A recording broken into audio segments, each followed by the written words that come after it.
할렐루야. 서로 한번 보시면서 축복하십니다. 어머머머머, 새벽에 오셨군요.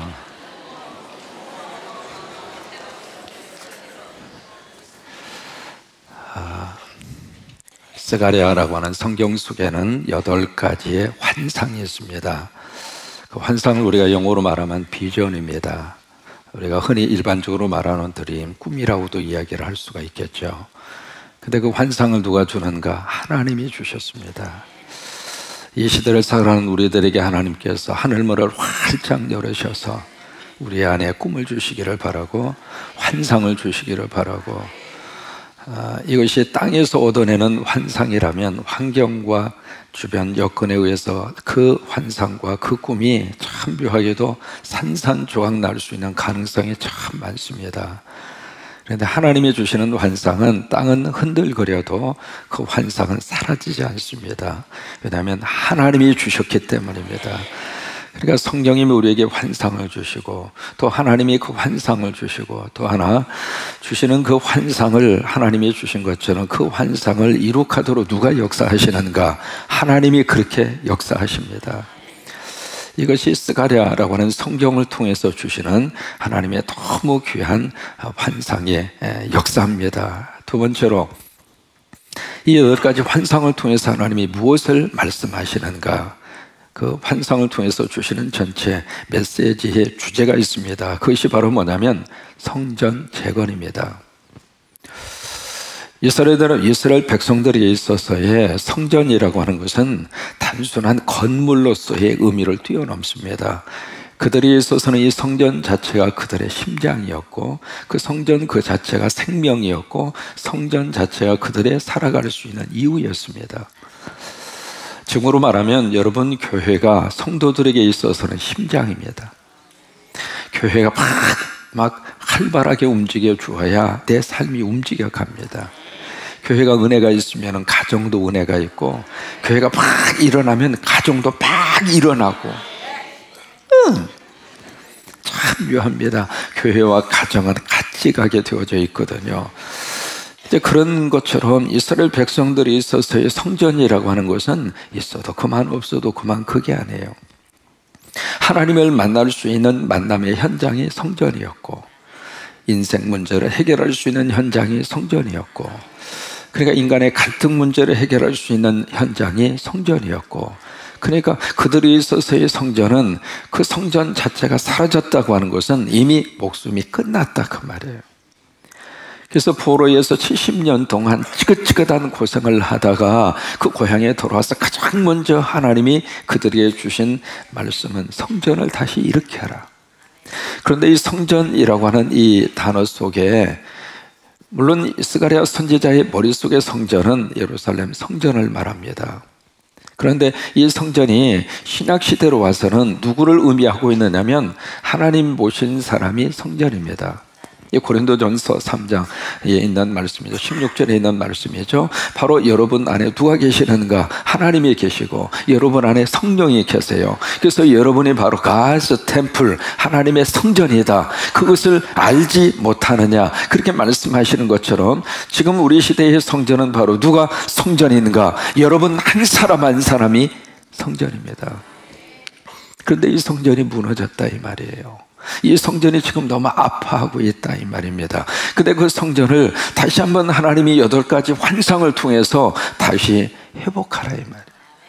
재건하라고 하는 것은 다시 이렇게 세운다는 이야기잖아요. 다시 예수님 안에서 하나님이 이 새벽에 좋은 증군을 통해서 하나님이 다시 한번 우리 성전을 다시 이렇게 세워주시고 다시 회복하게 하시고, 그런 역사가 임하기를 주의 이름으로 축원합니다. 그러면서 이 모든 8가지 환상들이 여기에 다 초점이 다 맞추어져 있습니다. 첫 번째 환상은 거기에 골짜기 속에 있었던 화석류 나무, 거기에 붉은 말을 타신 분이 딱 등장해요. 거기에 골짜기라고 하는 것은 고난을 의미하고 있고, 화석류 나무는 바로 이스라엘 백성들을 말하고 있습니다. 지금 고난 가운데 있는 그 백성들에게, 지금 절망하고 있는 그들에게, 왜요? 와서 보니까 아무것도 없습니다. 성전 재건은커녕 회복의 가능성은 크고 일절 찾아볼 수가 없었고, 말 그대로 아무것도 망망대해 같은 그런 현장 속에 있는 그들 속에 누가 오셨는가? 예수 그리스도가 오신 거예요. 여기서부터 회복의 역사는 시작이 되는 거예요. 주님이 오시면은 회복의 역사가 시작이 되는 거예요. 이것이 환상의 첫 번째 출발입니다. 두 번째는 넷불과 내 공장자기의 환상을 보여줍니다. 거기에 넷불이라고 하는 것은 회복하게 하는 것을 방해하는 세력입니다. 우리가 은혜 받으려고 그러면 마귀와 사탄도 아주 바쁘게 움직입니다. 새벽에도 좀 마음 먹고 싸워보려고 하면 그냥 그렇게 일이 터지고, 내일 새벽에는 와야지 싶어서 알람을 3개를 해놨는데 3개를 자동적으로 다 발가락으로 다 끄고 또 주무셔. 이게 새벽에 나오려면 침대에서부터 딱 역사가 시작이 되어져야 하는데 눈부터 떠져야 되잖아요. 눈만 떠진다고 나올 수 있는 게 아닙니다. 몸이 일어나 줘야 되잖아요. 몸만 일어난다고 나올 수 있는 게 아닙니다. 방문을 걷어 차버려야 돼요. 근데 안방문 걷어 차기가 얼마나 힘든지. 근데 안방만 걷어찬다고 됩니까? 현관문도 걷어차야 되고, 이게 쉬운 일이 아닙니다. 근데 하나님의 귀한 은혜의 자리에 딱 마음 먹고 시작하려고 그러면은 여기에 넷불 가진 세력도 와서 막 공격한다 그 말이에요. 근데 그것을 내 공장장이를 통해서 하나님이 해결을 해주세요. 하나님을 의지하면 하나님이 정리해 줍니다. 하나님이 다 정리를 해주셔요. 그리고 세 번째로 거기에 측량줄을 가진 사람을 환상 가운데 하나님이 보여주십니다. 그래서 예루살렘을 쫙 측량하도록, 어디에다가 하나님의 성전을 지을 것인가? 내가 예루살렘에 성전을 지으리라. 하나님은 어디에다가 우리의 성전을 지어주시는가? 말씀의 예루살렘 위에다가 우리 인생을 회복시켜 주시리라. 하나님의 거룩한 역사와 약속이 있는 그 터전 위에다가 하나님께서 우리 인생에 기초를 놓으시고 그것을 회복할 수 있도록, 그러면서 너무 기가 막힌 약속을 해 주시고 있잖아요. 내가 너의 불성곽이 되어주리라. 내가 너의 보호자가 되어주리라. 그래요, 우리는 그 하나님을 믿습니다. 우리는 그 하나님을 의지하고 삽니다. 그 하나님이 우리와 함께 하셔서 우리 인생을 구획 정리를 해주시고, 그리고 네 번째 환상을 봅니다. 여호수아를 바라보게 되잖아요. 근데 대제사장 여호수아가 너무 더러운 옷을 입고 있습니다. 걸레 같은 옷을 입고 있습니다. 누더지 같은 옷을 입고 있어요. 근데 하나님이 그 옷을 다 벗기시고 너무너무 아름다운 옷으로 입혀주시는 거예요. 거기에 제사장 여호수아가 누구인가? 저와 여러분입니다. 우리 옷이 더러워졌어요. 우리 옷이 군더더기가 됐어요. 우리 옷이 완전히 걸레처럼 그렇게 더러워진 그 옷을 입고 있으면서도 내가 더러운 줄을 모르고 살고 있는데, 하나님이 우리에게 그 내 진정한 모습을 바라보면서 이제는 그 옷 벗고 하나님이 입혀주시는 의의 옷을 입고 믿음의 옷을 입고 정결한 옷을 입고, 부부의 관계도 이제는 더러웠던 거 이제는 다 청산해버리고, 지금 우리 한국 사회 속에 막 불어오르는 바람, 미투 바람, 여기저기에서 본물처럼 지금 터지기 시작을 했습니다.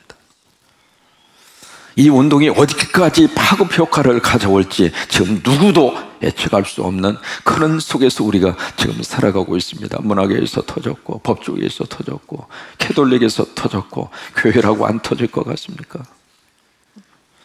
그동안에 감춰 있었던 더러운 모습들이 이제는 딱 터지는 거예요. 자기의 실명을 걸고 몇 년 전 이런 일이 있었다. 마치 여호수아에게 더러운 옷을 입고 있는 모습을 환상 가운데 보게 하시는 것처럼 하나님이 우리들에게 그 모습을 보면서 이제는 벗어라 이거예요. 그런 모습으로 더 이상 살지 말라고 하는 거예요. 아니, 하나님이 벗겨주시면서 너무너무 아름다운 옷을 입혀주시면서 좀 없이 살아도 양심의 가책이 없이 사는 것이 행복한 것이죠. 좀 더 적게 누린다 하더라도 당당하게 살아가는 사람이 행복하게 살아가는 사람이지, 죄를 범하고 그 죄가 언제 밝혀질까 봐서 전전긍긍하고 그런 인생 더 이상 살지 말라고 하는 거죠. 이런 환상들을 쭉 보여주시면서 오늘 5번째 환상을 보여주시는데, 여기 1절에 보시면은 환상을 보여주기 전에 여기 1절에 보세요. 내게 말하던 천사가 다시 와서 막 깨웁니다. 그러니까 이 스가랴가 지금 잠들었다는 이야기죠. 잠들고 있는 스가랴를 와서 막 깨우는 거예요. 하나님이 새벽에 좋은 증거를 하라고 하시는 이유가 우리를 깨우는 거예요. 가난하고 참 배고플 때에는 새벽기도 열심히 하고, 하루 종일 일하고 또 새벽에 가서 일하고, 여러분 농사라고 하는 이것은요 시간이 없어요. 되돌아서면 일해야 되고 되돌아서면 일해야 되고, 말 그대로 뼈 빠지도록 일을 해야 먹고 살 수 있는 것이 농사잖아요. 근데 그런 농사를 지으면서도 새벽기도, 피곤해도 와서 하나님 앞에 엎드려서 기도하고, 근데 이거 먹고 살만하면서부터 이제 잠들어 있는 거예요. 와서 하나님 막 깨우시는 거예요. 네가 지금 잠자고 있을 때냐 말이야. 그래서 1절의 말씀도 마찬가지입니다. 막 깨워요. 깨우면서 여기 2절에 보시면 물어요. 너 지금 무엇을 보느냐? 환상을 딱 보여주시면서, 비전을 보여주시면서 너 지금 뭘 보고 있어? 그 이야기잖아요. 거기서 이제 대답을 합니다. 순금으로 된 금 등잔대를 지금 보고 있는 거예요. 금으로 만들어져 있는 등잔대, 램스탠드 등잔대, 그것을 보는 거예요. 근데 그 등잔대 위에 주발이 있습니다.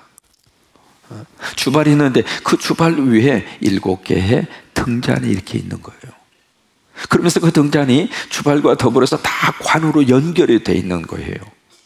그러니까 금으로 되어져 있는 이 등잔대가 여기 딱 이렇게 순금으로 된 등잔 스탠드, 이것이 딱 있고, 거기에 주발이 있고, 주발 위에 7개의 등잔이 이렇게 있고, 그 등잔마다 모두가 다 관으로 연결이 되어져 있는 거예요. 그러고 나서 그 양쪽에, 오른쪽 왼쪽에 뭐가 있느냐면 3절에 보시면 두 감람나무가 양쪽으로 딱 서 있는 거예요. 그 환상을 지금 보는 거예요. 여기서 우리가 누려야 질문이 있습니다. 여기에 금으로 되어져 있는 이 등잔대가 무엇을 의미할까? 이 등잔대는 성막에도 있었고 성전에도 있었어요. 구약성서 시대에. 그리고 구약성서 시대에 이 금잔대, 금으로 된 이 등잔대는 무엇을 의미하냐면 이스라엘 백성들을 의미하는 거예요. 그것이 여기에 등잔대를 통해서 말씀하시는 하나님의 상징적인 의미이고, 그리고 이것이 요한계시록 와서 보시면은 그 요한계시록에도 여기에 7 금촛대가 있어요. 그것은 요한계시록 2장에 보시면 7 금촛대가 무엇이라고 하는 것을 성경이 해석을 해주고 있습니다. 바로 교회입니다. 그리고 성도입니다. 그러니까 지금 우리들에게 있어서 성도와 교회가 여기서 지금 스가랴가 환상 가운데 보고 있는 금으로 된 등잔대란 말이에요. 근데 그 성도들에게 지금 뭐가 있는가? 7개의 등잔이 있고, 거기에 관이 연결되어 있고, 중요한 것은 그 옆에 두 감람나무가 서서 지금 그 감람나무를 통해서 여기에 지금 무엇을 공급을 해주고 있느냐면, 그 등잔에 불이 켤 수 있도록 기름을 계속 공급하는 거예요. 왜냐하면 이 감람나무가 올리브 나무거든요. 올리브 기름이 계속 공급되는 거예요. 그 나무를 통해서, 그 관을 통해서 각 촛대마다, 각 등잔마다 그 기름이 떨어지지 아니하도록. 왜요? 사람이 공급하면 할 수도 있고 안 할 수도 있고, 그런데 이제 나무 자체가 양쪽에 서 있기 때문에 이 기름은 떨어지지 않는다 그 말이에요. 그래서 이 나무에서 계속해서 올리브 이 기름이 그 관을 통해서 이 등잔으로 공급이 되기 때문에 이 등잔의 불빛이 꺼질까요? 안 꺼질까요? 안 꺼진다 이 말이에요. 이 환상을 다 보여주면서 이 환상의 의미를, 고개를 갸우뚱거리고 있는 스가랴에게 환상의 의미를 하나님께서 밝혀주고 있어요. 그 환상의 의미가 바로 무엇인가? 너무 스가랴에서의 유명한 구절이잖아요. 6절입니다. 뭐라고 말씀하시는가? 그가 내게 대답하여 이르되, 여호와께서 누구에게 말씀하신 거예요? 스룹바벨에게 하신 말씀이요. 여기 지금 스룹바벨이라고 하는 사람에게 지금 포커스가 지금 5번째 환상은 지금 모아져 있거든요. 이 스룹바벨, 이 사람이 어떤 사람인가? 남쪽 유다의 19번째 왕이 여호와긴이라고 하는 왕입니다. 이 왕은 별로 역사적으로 이렇게 남길 만한 일을 하지를 않았어요. 안 하고 그 사람이 통치하고 있을 때 나라가 완전히 망해버렸어요. 바벨론에 의해서. 그래서 이제 포로로 끌려가요.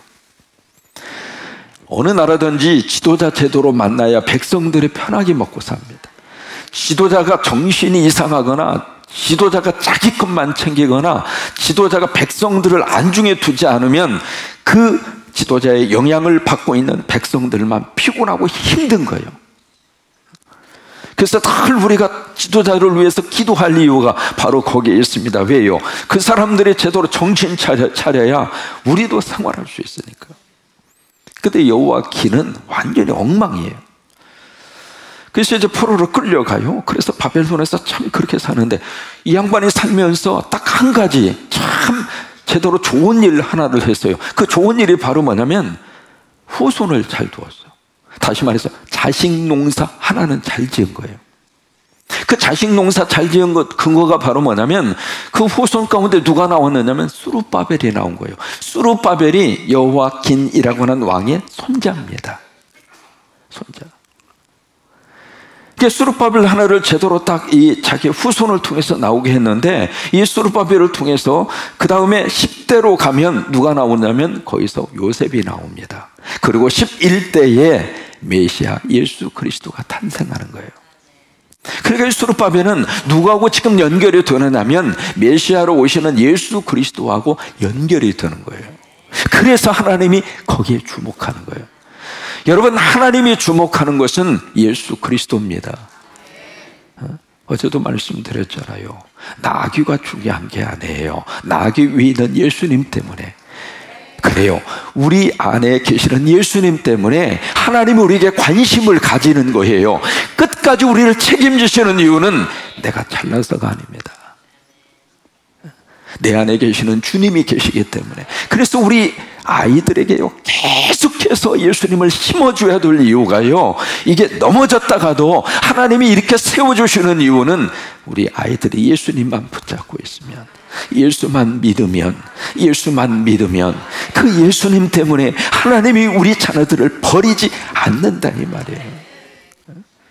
그래서 수룹바벨에게 하나님이 관심이 있는 거예요. 그러면서 수룹바벨에게 여기에 너무 귀한 말씀을 여기 6절에서 해주고 있습니다. 뭐라고 말씀을 하시는가? 수룹바벨에게 말씀하시되, 같이 한번 읽습니다. 이는 시작.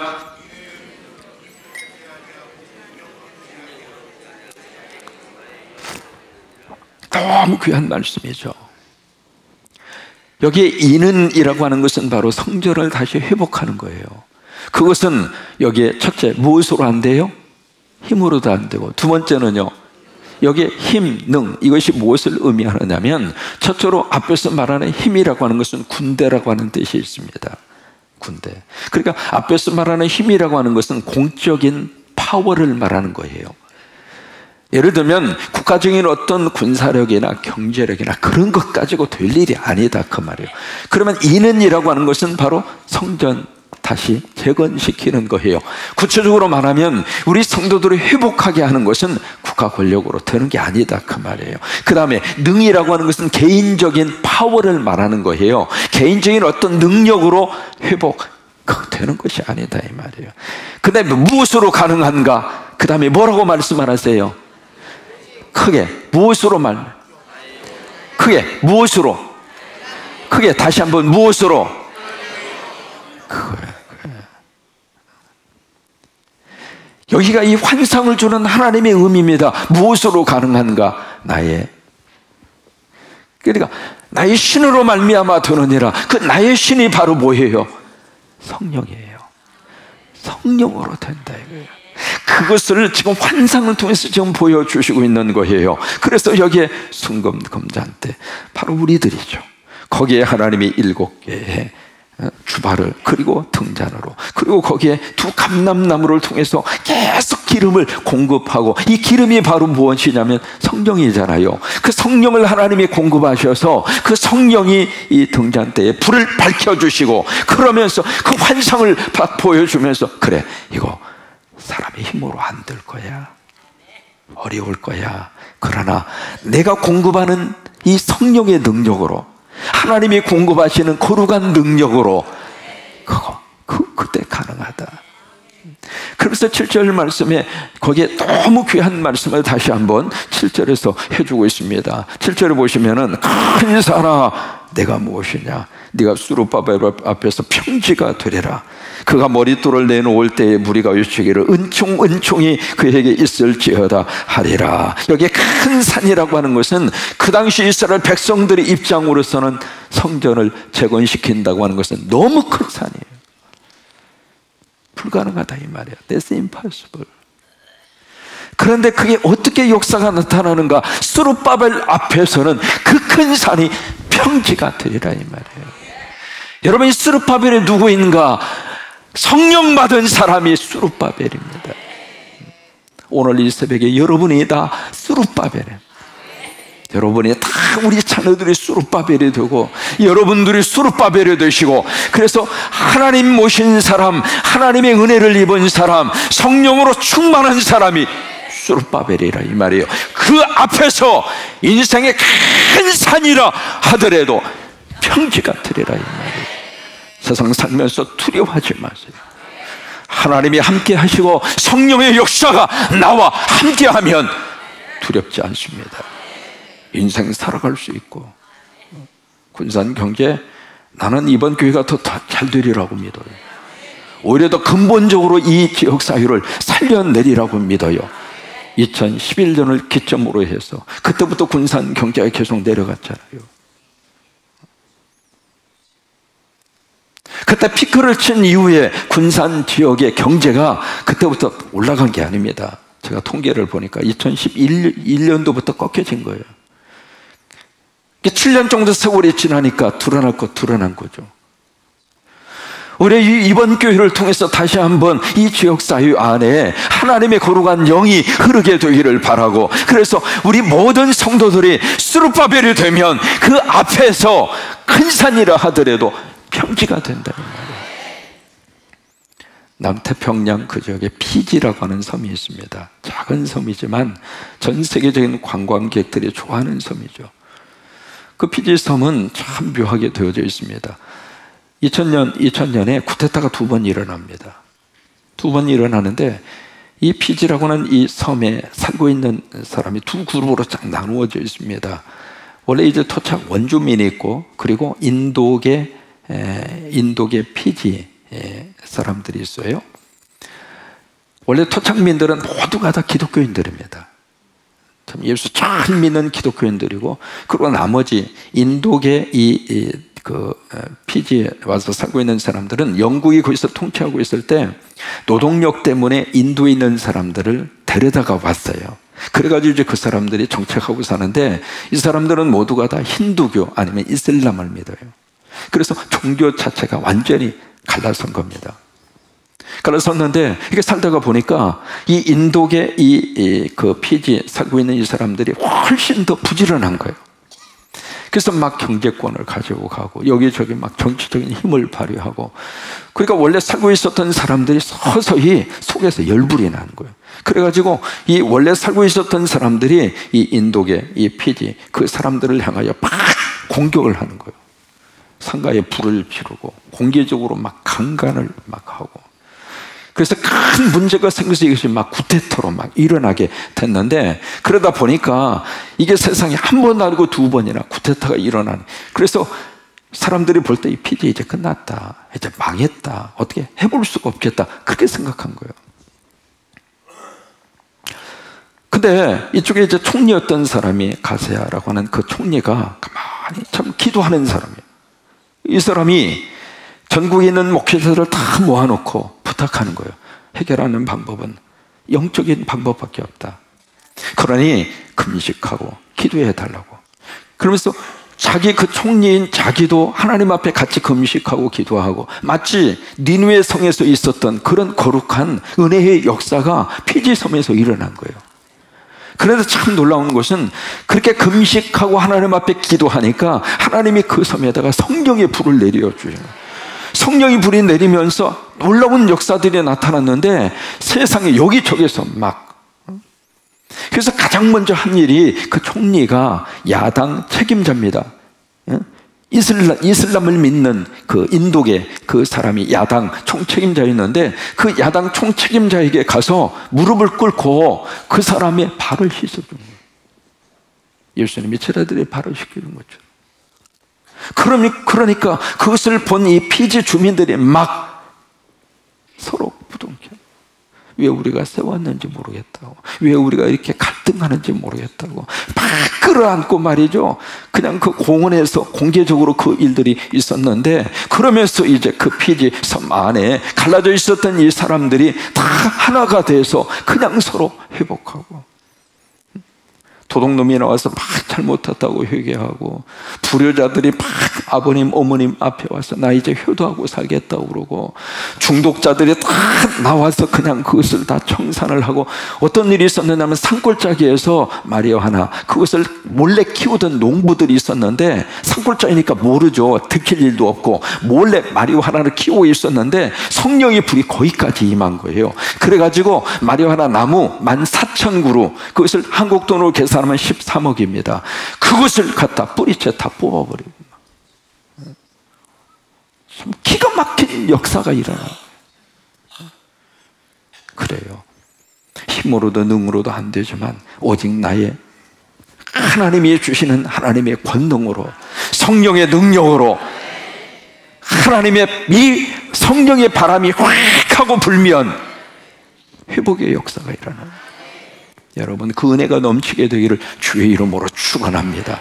우리 이 군산 지역안에 하나님의 성령의 바람이 불게 하여 주시옵소서.